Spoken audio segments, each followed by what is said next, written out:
We are looking at how to pronounce these words and more confusing vocabulary in English. Stay tuned to the channel to learn more sympathetic. Okay, let's break down the pronunciation. 4 syllables. Sim, per, the, tech.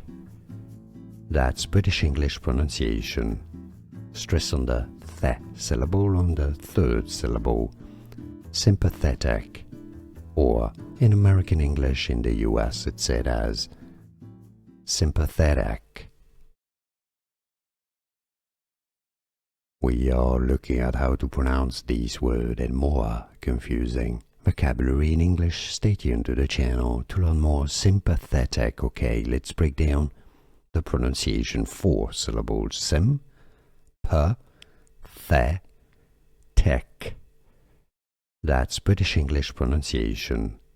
Stress on the the syllable on the third syllable. Sympathetic. Or in American English in the US it's said as sympathetic. Here are more videos on how to pronounce more confusing words and names too many mispronounced. Like this video if you found it useful. I appreciate your support. I'll see you soon and thanks for watching.